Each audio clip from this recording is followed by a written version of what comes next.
요즘 뉴스 보시면 중국 전기차 가격 전쟁, 미국의 대중 관세 폭탄, 배터리 공급망 재편 같은 말이 하루가 멀다 하고 나오죠. 그런데 대부분 사람들은 이렇게 생각합니다. 그래도 배터리는 중국이 다 해먹는 거 아니야? 세계 1등이 CATL이라며. 한국은 이미 게임 끝난 거 아냐? 오늘 영상은 바로 그 상식을 깨는 이야기입니다. 이 영상을 끝까지 보시면 첫째, 왜 세계 1위 점유율이 오히려 가장 위험한 감옥이 될 수 있는지. 둘째, 미국이 어떤 방식으로 중국 배터리를 조용히 목 졸라 죽이고 있는지. 셋째, 그 과정에서 한국 배터리 회사들이 왜 갑자기 다시 주인공이 되고 있는지를 아주 쉽게 이해하게 됩니다. 그리고 이 모든 건 단순한 산업 뉴스가 아니라 앞으로 주식, 연금, 국가 경제까지 연결되는 진짜 돈 이야기입니다. 먼저 숫자부터 보겠습니다. CATL은 2024년 한 해 매출이 약 72조 원입니다. 우리나라 배터리 3사인 LG 에너지 솔루션, 삼성 SDI, SK온을 전부 합친 매출과 거의 맞먹는 수준입니다. 더 놀라운 건 이 회사의 영업이익이 10조 원을 넘었다는 점입니다. 한국 3사를 다 합친 이익보다 훨씬 큽니다. 쉽게 말해 배터리 세계에서 CATL은 혼자서 삼성전자 하나 더 있는 느낌입니다. 연구 인력도 2만 명이 넘습니다. 한국 3사를 다 합쳐도 그 절반 수준입니다. 돈, 사람, 공장, 기술 다 가진 완벽한 제국처럼 보입니다. 그래서 지난 8년 동안 줄곧 세계 점유율 1위였습니다. 여기까지만 보면 게임 끝난 것처럼 보이죠. 그런데 문제는 이 제국이 지금 안에서부터 썩고 있다는 점입니다. 먼저 중국 안에서 배터리가 너무 많이 만들어졌습니다. 전기차 회사 BYD까지 직접 배터리를 만들면서 CATL과 피 튀기는 가격 전쟁을 벌이고 있습니다. 마치 치킨집이 너무 많아져서 다 같이 망하는 상황과 비슷합니다. 팔수록 남는 돈이 줄어드는 구조가 된 겁니다. 그런데 진짜 무서운 건 중국 밖, 특히 미국에서 벌어지고 있는 일입니다. 2026년부터 미국은 중국산 배터리에 최대 82%에 달하는 관세를 본격적으로 적용하기 시작합니다. 100만 원짜리 배터리를 들여오면 세금만 82만 원을 더 내야 하는 구조입니다. 사실상 쓰지 말라는 이야기죠. 여기에 그치지 않습니다.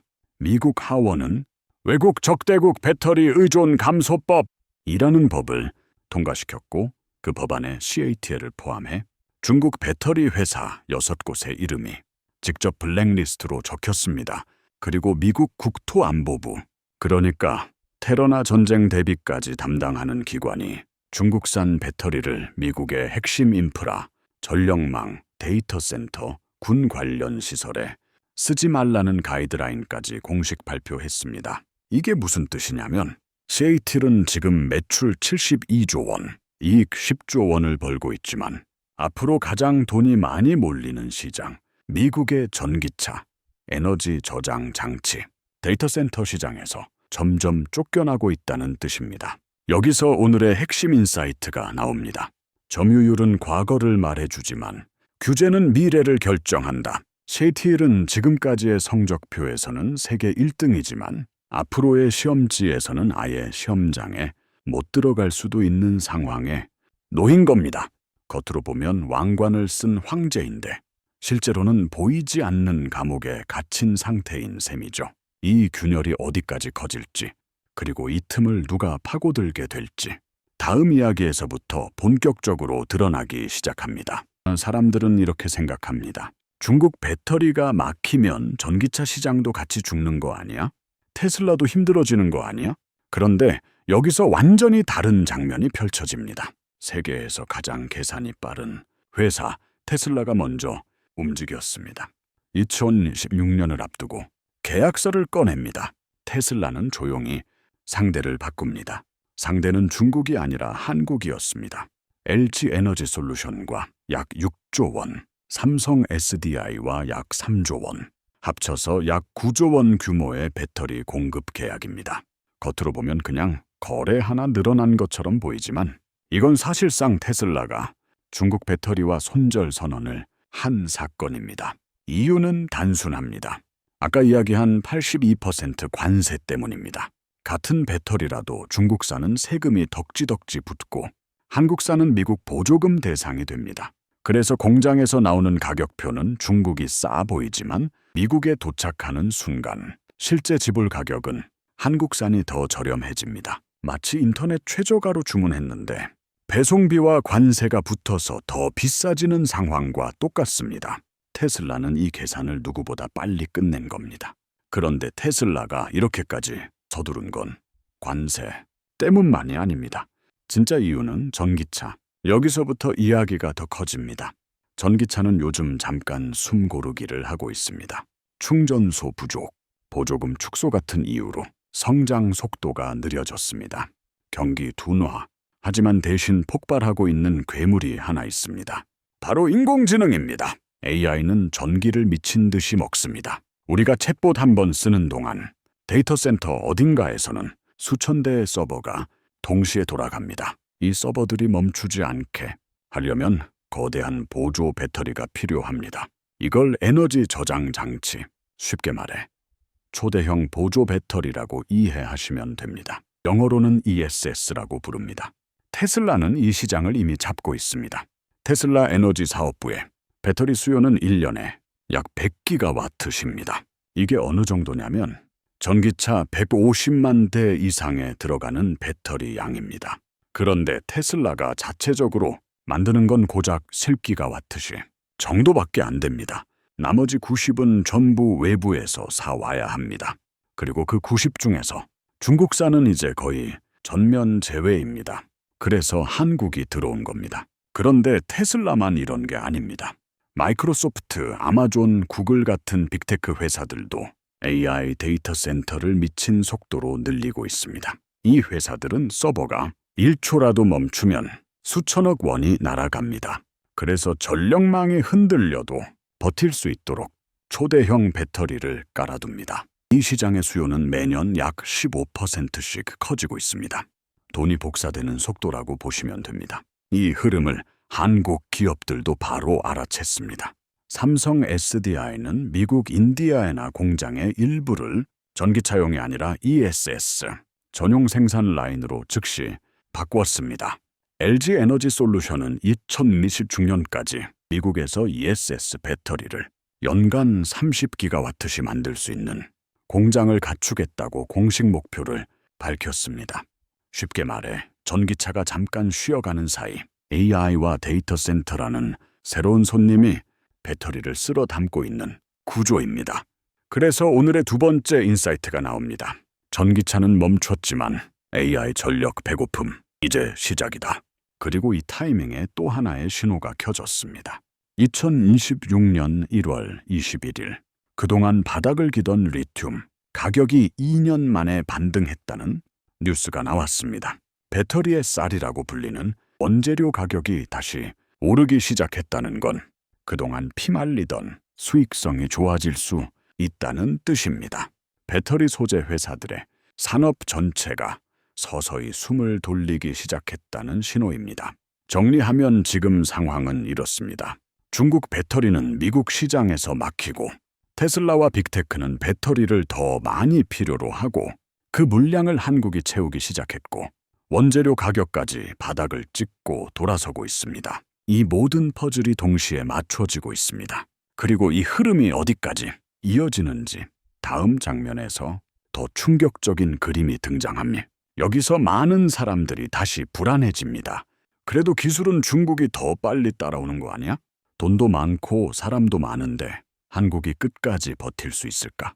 바로 이 지점에서 판이 완전히 달라집니다.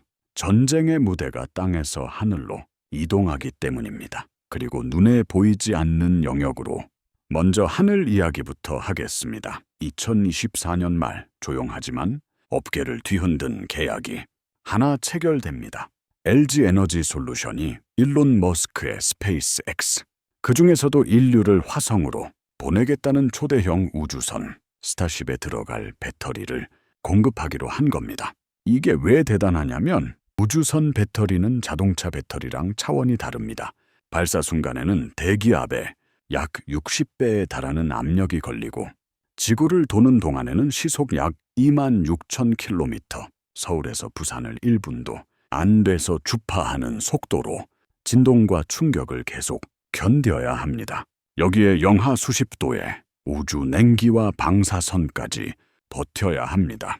휴대폰 배터리를 냉동실에 넣어도 맛이 가는 걸 생각하면 이건 그냥 배터리가 아니라 우주용 생명 유지 장치에 가깝습니다. 스페이스X가 여기에 LG를 선택했다는 건 이 회사 배터리는 사람 목숨을 실은 우주선에 넣어도 된다는 최고 수준의 안전 인증을 받은 것과 같습니다. 실제로 LG 에너지 솔루션은 이미 나사 우주복에 들어가는 우주인이 입는 옷 속 배터리를 10년 넘게 독점 공급해 왔습니다. 배터리가 터지면 그 자리에서 생명이 끝납니다. 그래서 나사는 가장 까다롭게, 가장 보수적으로 공급사를 고릅니다. 그 기준을 통과한 회사가 바로 한국 기업입니다. 여기서 세 번째 인사이트가 나옵니다. 중국이 값싼 배터리, 즉 가성비라는 넓은 땅을 차지하고 있다면 한국은 절대 터지면 안 되는 곳에 들어가는 배터리, 즉 신뢰라는 하늘을 차지하고 있다는 겁니다. 그리고 전장은 다시 지상으로 내려옵니다. 이번에는 전기차의 차세대 배터리 이야기입니다. 끝판왕이라 불리는 액체 대신 고체 물질을 쓰는 배터리인데 쉽게 말해 안에 들어있는 젤 같은 액체를 돌덩이처럼 단단한 물질로 바꾼다고 생각하시면 됩니다. 그래서 불이 나기 훨씬 어렵고 에너지를 더 빽빽하게 담을 수 있습니다. 이걸 전고체 배터리라고 부릅니다.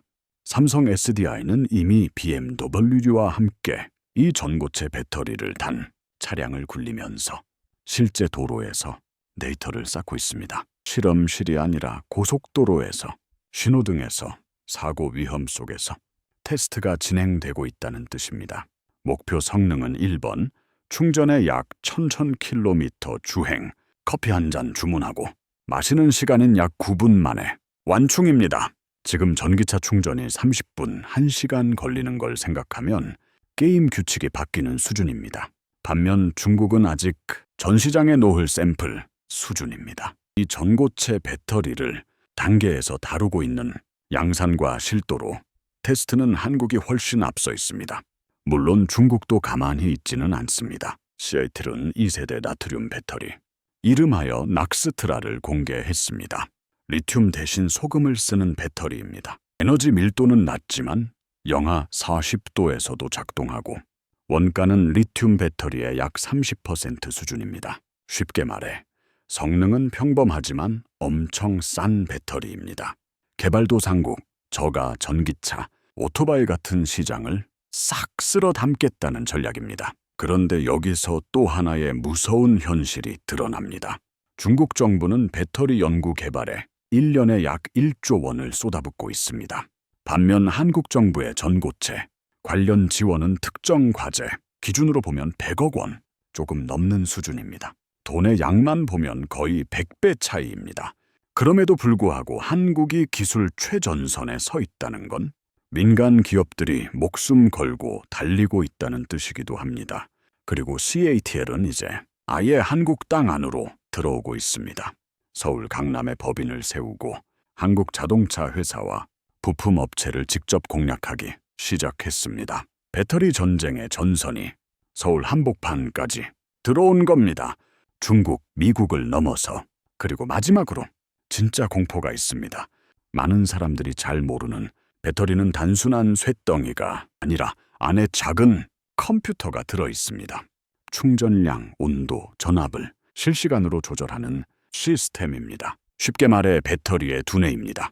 이것이 바로 배터리 관리 시스템, 영어로 BMS입니다.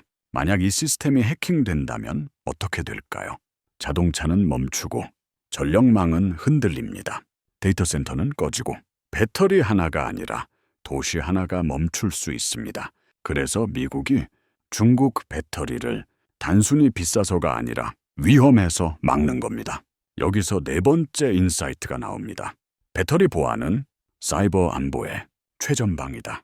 지금 이 전쟁은 가격 싸움이 아니라 우주에서, 도로 위에서, 전쟁터에서 동시에 벌어지고 있습니다. 그리고 보이지 않는 디지털 영역에서도요. 그리고 이 싸움의 끝에서 누가 웃게 될지는 이제 마지막 선택의 구간에서 드러나게 됩니다. 여기까지 내용을 머릿속에 딱 정리해 보겠습니다. 요약 정리하면 이겁니다.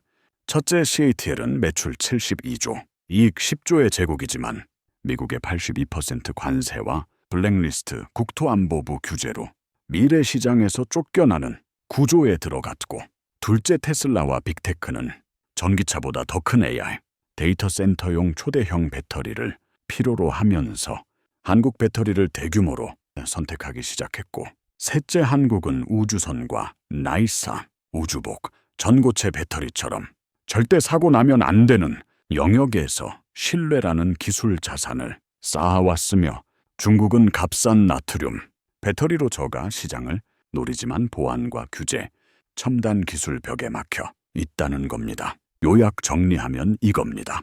점유율은 중국이 크지만 미래의 길목은 한국이 쥐기 시작했다는 사실입니다.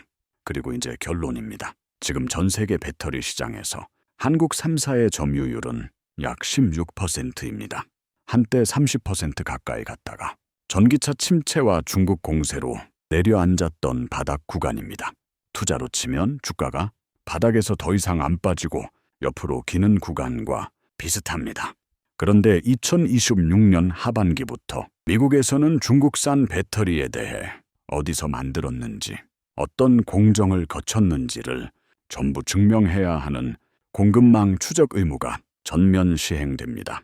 쉽게 말해 출생신고서, 주민등록등본, 건강검진표까지 다 돼야 미국 시장에 들어올 수 있는 구조입니다. 이건 중국 배터리에게는 또 하나의 벽이고, 이미 미국 공장을 깔아둔 한국 기업에게는 자동으로 생기는 해자, 즉 경쟁자가 못 넘어오는 강입니다. 여기에 삼성 SDI는 2027년 전고체 배터리 양산 로드맵을 다시 공식 확인했습니다. 실험실이 아니라 공장에서 찍어내는 시점입니다. 만약 이게 현실이 되면 전기차는 충전 시간과 주행거리에서 내연기관차와 같은 선에 서게 됩니다. 그리고 또 하나의 돈 냄새 나는 시장이 열립니다. 폐배터리 재활용, 흔히 블랙매스라고 부르는 시장입니다. 다 쓴 배터리를 갈아서 리튬, 니켈, 코발트 같은 금속 가루를 뽑아내 다시 파는 사업입니다. 예전에는 쓰레기 처리였는데 이제는 도시 광산입니다. 배터리가 늘어날수록 이 시장도 같이 커지고 2027년 전후로 본격적인 수익 구간에 들어간다는 평가가 나옵니다. 그리고 돈의 흐름도 바뀌고 있습니다. 2026년 1월 현재 글로벌 투자 자금은 중국을 떠나는 이른바 차이나 엑소디스 현상이 이어지고 있고, 그 돈의 일부가 한국 2차 전지 섹터로 다시 들어오는 움직임이 포착되고 있습니다. 정리하면 지금 상황은 이렇습니다. 시애틀이라는 72조 제국은 미국이라는 거대한 벽과 전고체와 우주 배터리라는 기술의 벽 사이에 끼어 흔들리고 있고, 그 사이에 한국 기업들이 조용히 길을 닫고 있습니다. 그래서 오늘의 마지막 인사이트가 나옵니다. 2027년은 배터리가 자동차 부품에서 국가기관 전력망으로 재정 의도에는 해다. 앞으로 배터리는 채만 들어가는 부품이 아니라 전력망, 데이터 센터, 군사시설, 우주산업까지 지탱하는 국가기반 시설이 됩니다. 그 순간부터는 싸다고 아무 데서나 사쓰는 물건이 아니라 믿을 수 있는 나라에서만 사는 전략 자산이 됩니다. 그리고 지금이 바로 그 변화 직전 유일한 골든타임입니다. 다시 한번 요약하겠습니다. 중국은 값싼 배터리로 과거를 장악했고, 한국은 신뢰와 보안, 전고체와 우주 기술로 미래의 입구에 서 있습니다. 미국의 규제는 중국을 막고 한국의 길을 넓히고 있으며, AI와 데이터 센터는 배터리를 끝없이 먹어치울 새로운 수요 엔진이 되었고, 2027년을 기점으로 배터리는 국가 인프라 산업으로 격상됩니다. 이 구조를 이해했다면 이제 뉴스에서 배터리 관련 기사가 나올 때 단순히 주가 올랐네, 떨어졌네가 아니라 어느 나라가 미래 전력의 스위치를 쥐고 있는지를 읽게 될 겁니다. 그게 바로 남들과 다른 시선이고, 이 영상을 끝까지 본 사람들이 얻게 되는 가장 큰 무기입니다.